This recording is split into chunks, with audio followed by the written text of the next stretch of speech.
Forum Musyawarah Pantekosta Solidaritas mempertanyakan peraturan Wali Kota Manado nomor 34 tahun 2021 terkait tata cara penganggaran, pelaksanaan dan penatausahaan, pelaporan dan pertanggungjawaban, serta monitoring dan evaluasi belanja hibah dan bantuan sosial.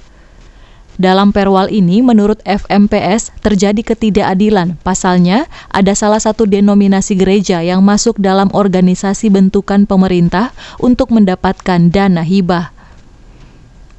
Menurut mereka, denominasi gereja ini sama seperti denominasi gereja yang lain, bukan organisasi plat merah atau bentukan pemerintah. Bahkan, denominasi gereja ini sudah berdiri sebelum pemerintahan ada. Melihat ini ada satu perwal yang diterbitkan, perwal nomor 34 tahun 2021 tentang tata cara penganggaran, pelaksanaan dan penatausahaan, pelaporan, pertanggungjawaban serta monitoring dan evaluasi belanja hibah dan belanja bantuan sosial.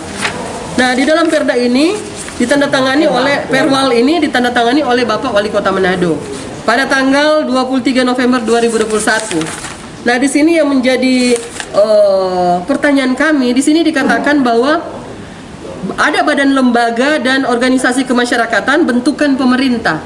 Nah, dari sekian, dari nomor 1 sampai nomor 18 ini, ada situ komite, KONI, ada situ KNPI, ada situ Pramuka. Namun di dalam bilangan-bilangan ini ada salah satu denominasi yang disebutkan. Artinya ini ada diskriminatif. Mengapa harus cuman ini salah satu denominasi ini yang disebutkan? Mengapa kita tidak? Dan kami pertanyakan, apakah denominasi agama ini adalah bentukan pemerintah?